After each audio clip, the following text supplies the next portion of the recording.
Our guest today is popularly known as Chiku, Catherine Wanjiku Ndungu Case, is the founder of Chezanami Foundation.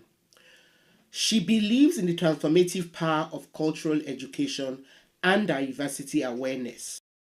The organization she founded strives to create a world where individuals of all ages and backgrounds can connect and learn to celebrate their unique identities. Thank you very much for joining us on Sankofa Pan African series, Wanjiku. I'm really excited to be chatting to you about your awesome children's book, Wanjiku, Child of Mine.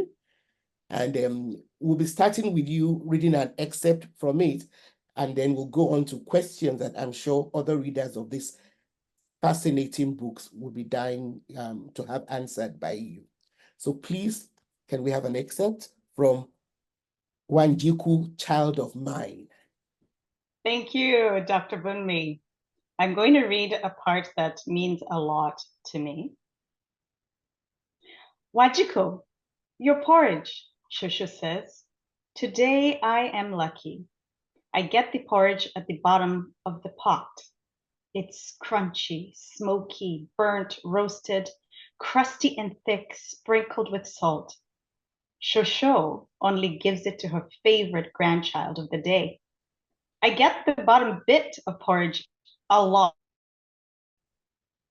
Now everybody gets ready for the day. The mamas and tatas come from their huts and Guka from his, ready to go to work.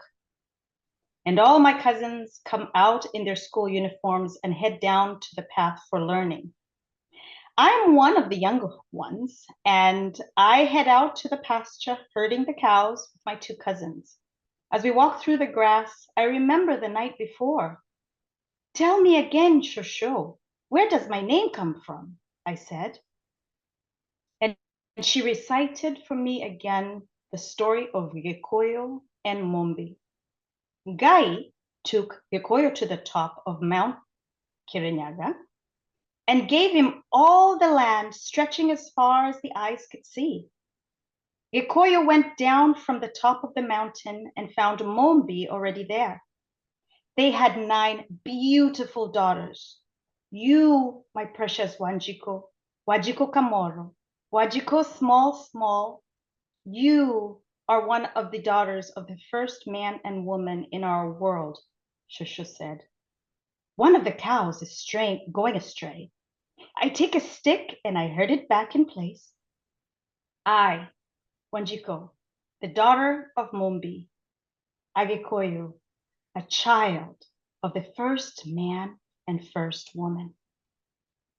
Thank you so much. And I'm glad that's the piece you chose, because it kind of, when I was reading it, it drew me back to reading Ngugi wa Thiong'o's The River Between, where that story about origin story, also plays an important part. Now, so what inspired you to start writing for children? So it's funny because a lot of people will say this, and I feel like it's such a cliche, but for me, when I became a parent, I had preemies, and I was in the trajectory of pursuing the American dream of working in the corporate world. But my preemies threw me a curveball, and I had to actually retreat my maternity leave because at 6 weeks, they were still in the NICU. So I had no choice. I'd lost all of my maternity leave. I decided to just quit and come home. And so my kids really drew me a curveball, because then I was intentionally focused on just them.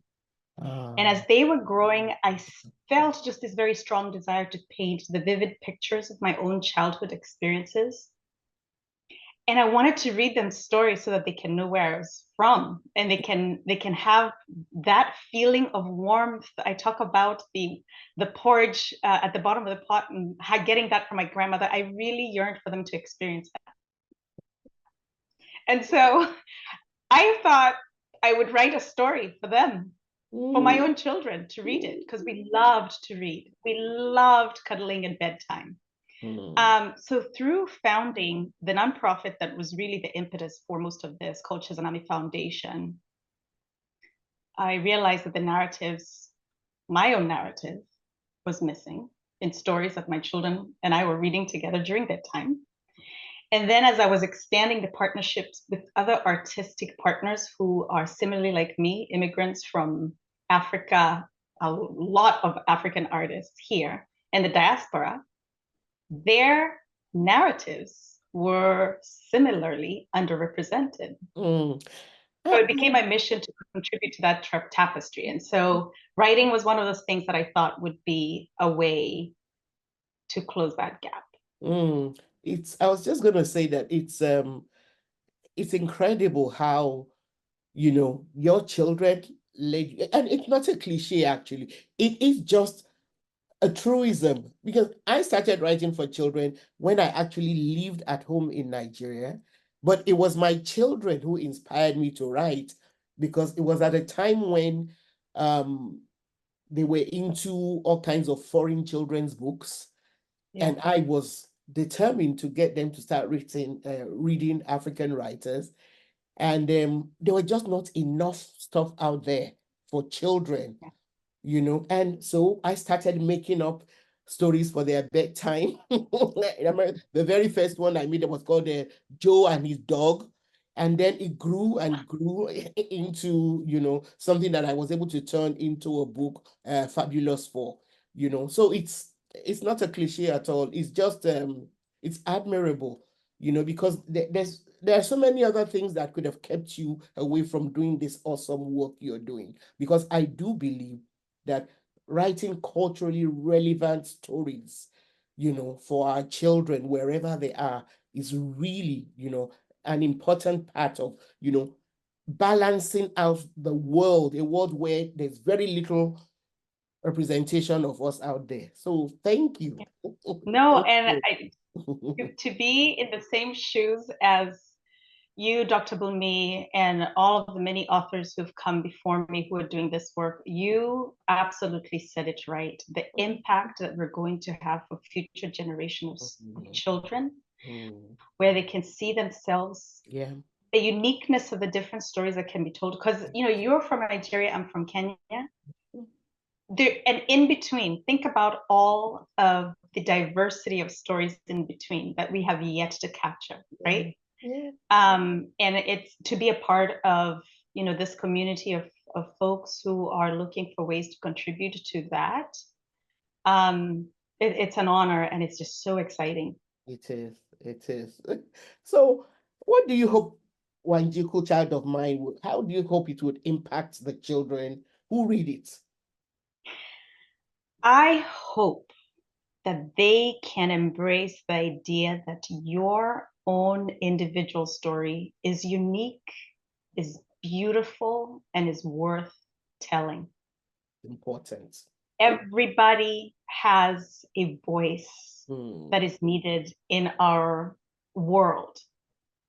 And nobody can speak for you. That's what I hope that children will read this, will get excited about, oh wait, what's my relationship with my family? And the idea that your family is important, they're the ones who nurture you. If I talk about my grandma, maybe they'll want to think about their grandmother.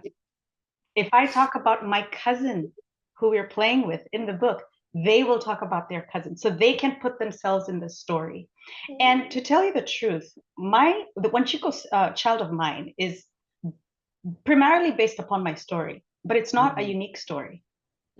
It is a story. No, when you talk about her giving you your favorite, the bottom pot of the porridge, my grandmother used to try and coax me to eat by saying, look, it's the last bit of the soup today. So, you know, eat it. It's special. It's delicious. You know, it's fantastic when you do, you know. It just brought me back memories of my own childhood. And I'm sure it will do that for a lot of other readers too. Yeah, and you know, the thing about heritage too, which is the one that I think to me is the most important, because for us, especially who are immigrants here in the United States and anywhere else, right, across the world, you come here with this, at least when I came here, you have this big dream about, I'm going to America, I'm, going to embrace the American culture. And then you get here and you're like, America and anywhere abroad is a smorgasbord of people from all over. That's what makes this country. So you cannot forget who you are and where you come from. So holding on to heritage, holding on to your roots, I think are some of the things, the key takeaways that I want folks to be able to do that. But then again, really talking about that celebration of diverse stories and that everybody can take turns sharing their stories and everybody else can sit back and listen is really important. Yeah, it is. It is. So what's your process? Can you talk us through how you go from an idea, into a finished book? Yes, it is a long process. So I wrote a poem for my children when they were just 3 years old. I told you this was sort of where we started. And now, almost 13 years later, that poem evolved into a complete your picture. kids are teenagers now. Yes, they are. That's just the curveball I threw you. I mean, all of that to say that if you have a dream, hold on to it. Just chunk it slowly. But anyway, so crafting Wanjiku Child of Mine, first evolved from this idea. I had this idea of talking about the day in the life of a child and the different experiences and people that they're connecting with in the day, from morning to evening to noon, and then all the way to the evening. But what I really, really thought would be great is, painting a picture about the full life. And when you think about your life, your morning is when you're born. Your afternoon is when you're getting to the full experience of who you are. And then the evening is sort of when you're sort of sunsetting, right? So I'm thinking about it in quadrants, that's in thirds. But from crafting the poem and then doing extensive research and exercise, especially around the themes like the creation story of the Gikuyu people. While I knew the story from my own childhood, you talked about Ngoge wa Thiong'o. Yeah. He's told the same story. We are passionate about this story. But while I knew it from my own childhood, I wanted to make sure that it resonated with a wider audience. So you have to then do partnerships. And I consulted with Jessica Powers of Catalyst Press, and she provided invaluable feedback on finding the right approach, the right tone of storytelling on paper. And we're talking about transitioning from oral tradition to written form. That is very, very challenging. Because my grandmother told me this story is over and over. But I wanted to make sure that we can maintain the same spirit of authenticity that my grandmother and her mother and the generations before her used to pass down the story. So I leaned on my experience in bringing cultural arts program to young audiences. I've been doing this for over 13 years in the field, engaging young children with complex concepts like global citizenship and diversity. So using some of that experience to translate some of that story. But then what was really difficult, this is the third difficult part, right? Written form, words on paper. I'm thinking, okay, I put the words on paper. It's, I can see myself sort of having this conversation on stage with kids at a K through 6 student group. But if I'm not there, how are they going to paint the pictures if all they're getting is a piece of paper or a book? So then come partnerships again, is the importance of partnering with exceptional illustrators. And Karen Vermeulen, who's got lots of experience with illustrating children's books. I think she's got one that is probably going to be a bestseller. Really took these words and helped us overcome that hurdle of written prose to visual images. So we had lots of collaborative discussions. I wanted to make sure that there was a feeling of movement in the visual storytelling. And I think the end result is something that I'm absolutely in love with. And you should be proud of. Captured the essence of the story, and I think will engage young readers. It will, it will. I was going to ask you about the challenges of writing, as an adult for young people, but you explained, some of the challenges and how by collaborating you were able to kind of, get that mix that works so beautifully in your book. So apparently, with all those challenges and the fact that you struggled through overcoming them, it must be because it's important to you, this idea of having children's literature, that it's important for children to have, books. So what is the importance, in your opinion, of children's literature in fostering literacy and a love of reading? I'm assuming those are That, some of the things that motivated you to overcome those challenges so that yeah, yeah. that is such an important question, Dr. Bumi. And I'm going to answer that by sharing with you some of the experience that I've recently had that actually opened up my eyes toward the gaps in literacy that I was not aware of. I'm not an educator, I'm a scientist by training, and that's my line of work, and love the idea of bringing cultural education to children and adults, and now doing this through writing. In some of the work that I do, I volunteer a lot, especially at my kids' school. And this year, they asked if I could represent the school at a conference in San Diego. It's called the CAAASA. That's the California Association of African American Administrators and Superintendents. Very long. And I intended, I had no expectations about what to get it there. I just wanted to go so I can bring back really good insights back to our school district. And what I learned from leading researchers in literacy that attended that concept was that literacy is fundamental to academic success. Yeah, it is. If you cannot comprehend what you're reading, you will not be able to understand the subject. Yeah. So we talk about, gaps in achievement, and especially African American students seem to be at the bottom of the totem pole. And we say you can read a proficiency level of second grade or whatever, but then we're not thinking about, as you're getting into those older classes, if we don't continue in focusing on literacy, your ability to read and understand the concepts, when it is important for you to dive into, say, a genetics class in biomed in high school, and you don't know what those words on paper are saying to you, you will not be successful. Not because you don't have the ability to understand it.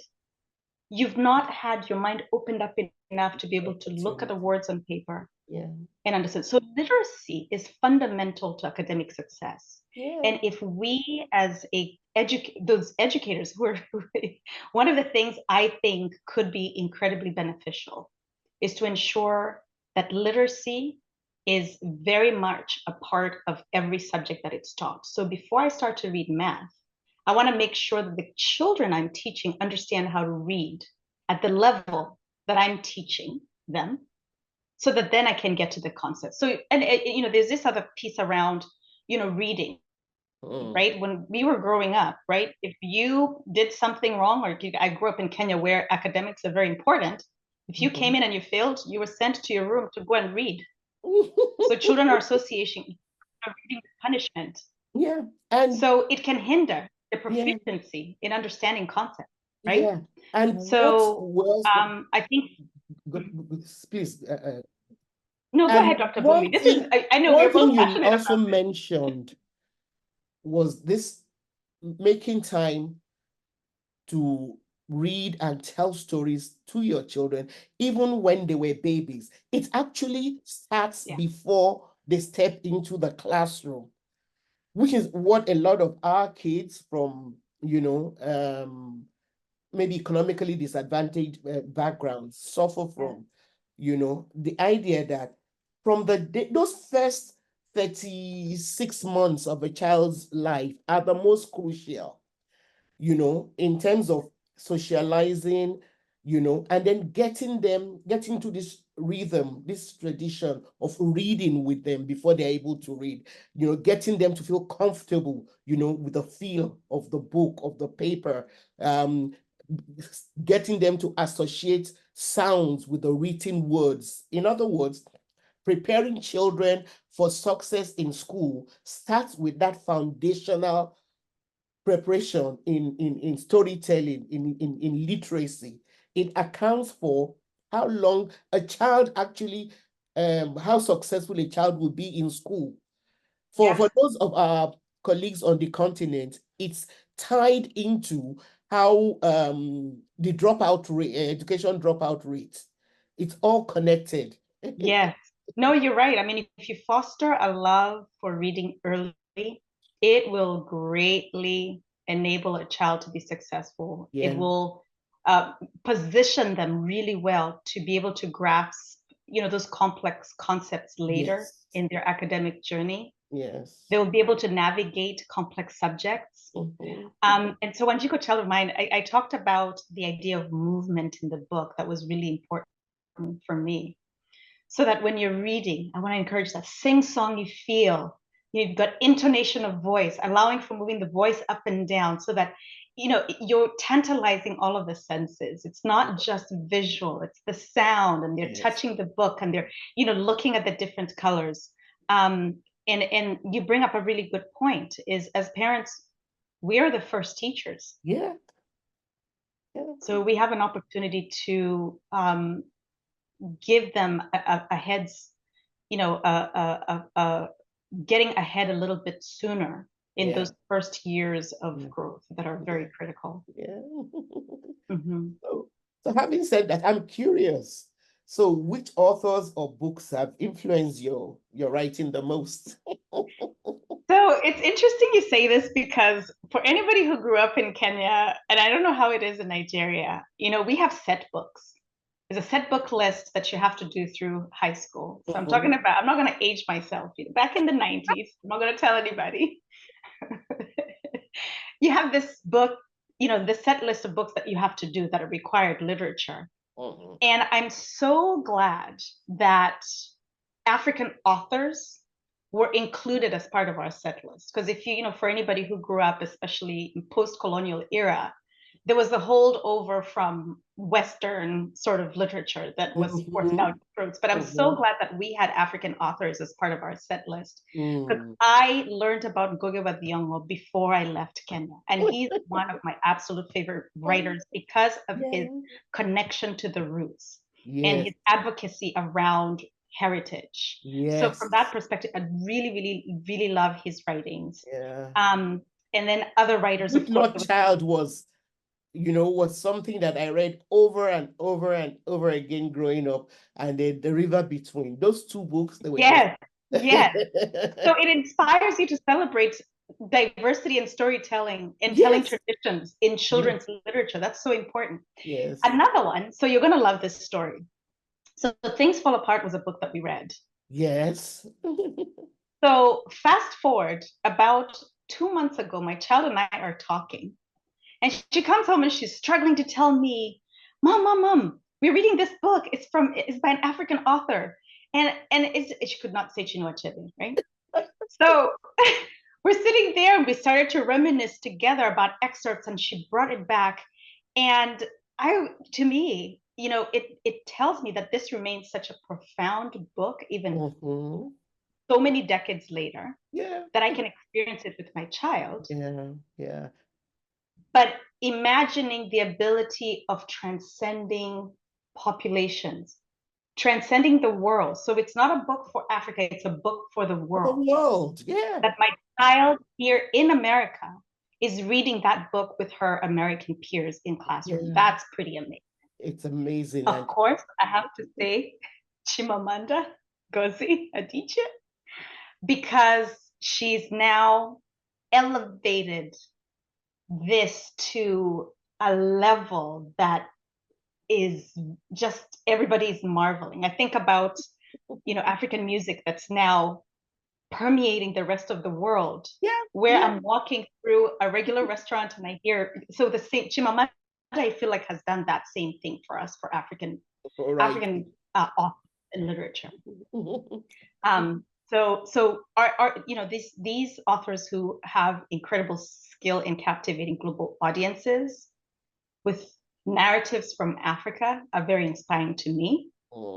And one last person I'm going to say is, of course, Lupita, who's from my country, right? With her book She has a Solo. children's series, actually. She has Yeah, the children. She that actually has the children. My grandkids watch her children's series. They actually introduced me to it. so I mean, now we're talking about this narrative that's now taking.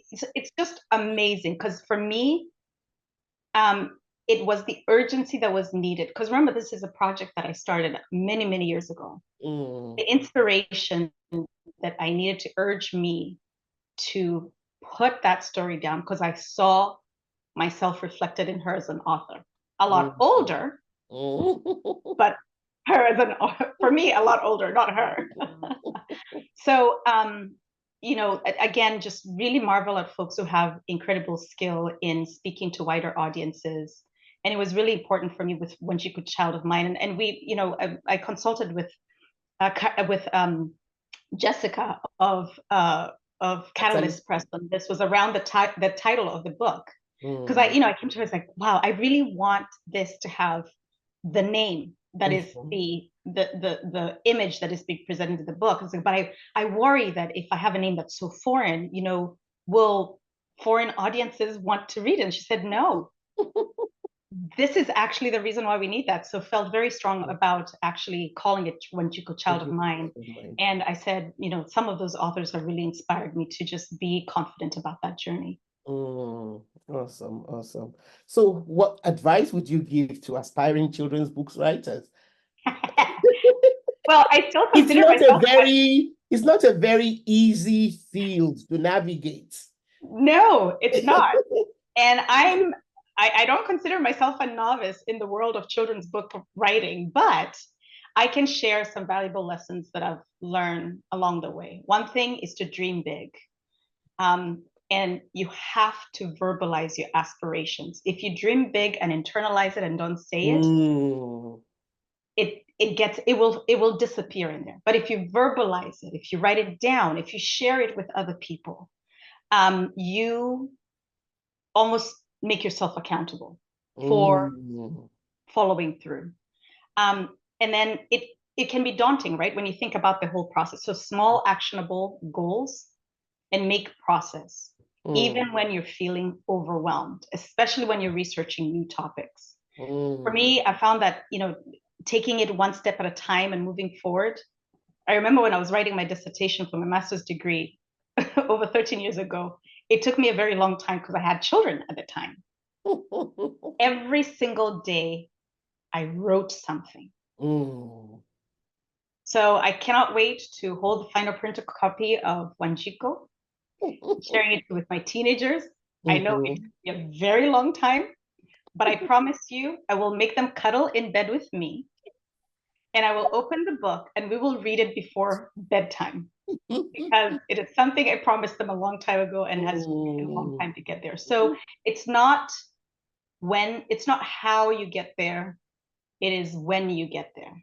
And the how might meander and go up and down, but just keep steadfast in the process. People need to hear our stories. Yes. Children need to hear stories that reflect them. Yeah. Thank you. That's a really, really good piece of advice for any up and coming writer at this point in time, especially those who are struggling. I mean, here is a little easier, but those who are writing on the continent, it's important for them to know that whatever contributions they can make, it's really, really important. Thanks for watching. Please support us through Patreon and by buying me coffee so we can continue to bring you this kind of content. Also, check out our sankofastorybooks.com for Afrocentric stories, rhymes, history, and biographies for children.